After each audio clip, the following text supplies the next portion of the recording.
Hello, welcome back to my channel and welcome to The Space with Kate.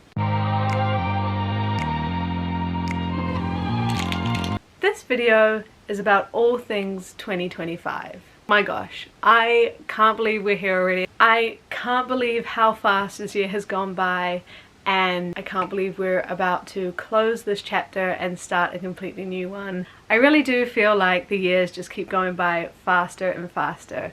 And I can't believe we're in December and 2025 is just around the corner. Ah!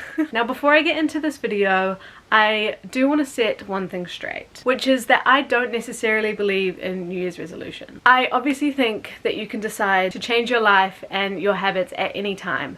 So that means that you can watch this video at any time of the year to be able to get some inspiration. However, with the end of one year and the beginning of a new one, this time definitely lends itself to being a little bit more reflective. So we may as well take advantage of this energy and go into 2025 with some good intentions. We've got a couple of points to go through today, but nothing too crazy or too hard, so don't worry. So get yourself a drink. I've got mine here, a little matcha.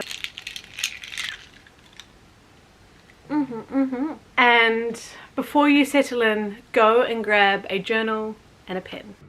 So first things first, to really get us into the mindset for today, I just want to run through a couple of journal prompts with you. Now before we start, I do just want to say that I do think it's really important to not think too hard when you're responding to prompts when you're journaling. I do find that if you just let yourself answer with the first thing that comes to your mind, I think that kind of lends itself to being a little bit more genuine. So try to keep that in mind while you answer these prompts. So go grab your journal and let's get started. So the first prompt is, what would the version of you in 2020 be proud of the person you are today? The second prompt I have for you is, what is one thing that you always promise yourself you're going to do or to change, but you kind of never get there? And my final prompt, which this one can take a little bit more thinking, can you write a page or so about what your perfect day would look like? Think about in a year's time, what would your perfect day look like? So don't go too crazy with this one. Definitely keep it a little bit steeped in reality. However, a year or two in the future, what would your perfect day look like once you've got everything that you want right now? So how do you start your morning? What are you doing for work? What are you eating? Are you doing any kind of movement? Are you seeing friends, family? Do you have a partner? Do you have pets? Do you own your own home? What does your perfect day look like? I find this a really cool thing to look back on in about a year's time, and going back and reading it can be really interesting and really insightful. The things that matter to you this year might not matter all that much in a year's time. The things that you really want and are aiming and dreaming for now, you might have already achieved them next year and you're living out your dream life that you wanted.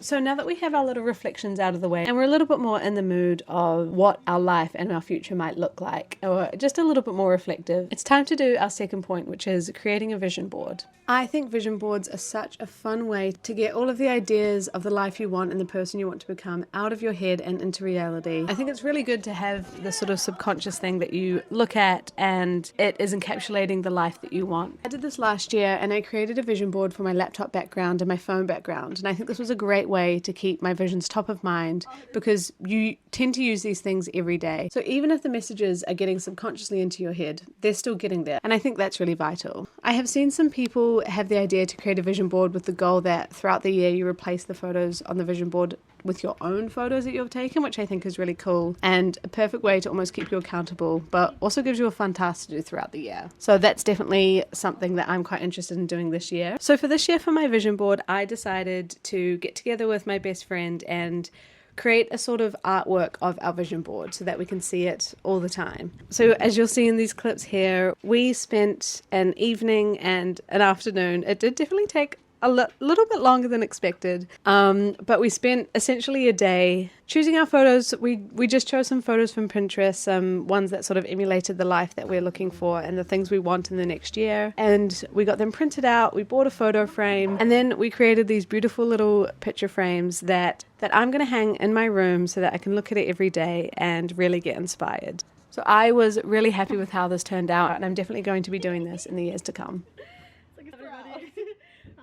And the next thing I have for you today, and the last one on our list, is finding a ritual or a habit, just one that you want to bring into the new year. So So as you might be able to tell, I'm not one for making big New Year's resolutions. I really believe doing something small and manageable is the only way that it can actually become a part of your life. Because let's be honest, if it's too hard, you're not going to do it. You're going to give up by the end of January and then you're going to feel bad about yourself. So we've got to keep them manageable. So rather than setting a huge list of goals that you want to achieve this year, I just want you to find one habit or ritual that you would like to bring into your new year that will help benefit your life. And to make it an easier transition into your life, I really encourage you to think of one that is already in an area of your life that you enjoy. So it's not something so outside of your comfort zone that you won't want to do it, or that you know you might do twice or 3 times or for a month and then quit because it's too hard and it's not seamless and natural to who you are. So you could say the one habit I want to do is go to the gym 5 times a week. However, you don't really like weightlifting and you get anxious when you're at the gym and you prefer to be outside.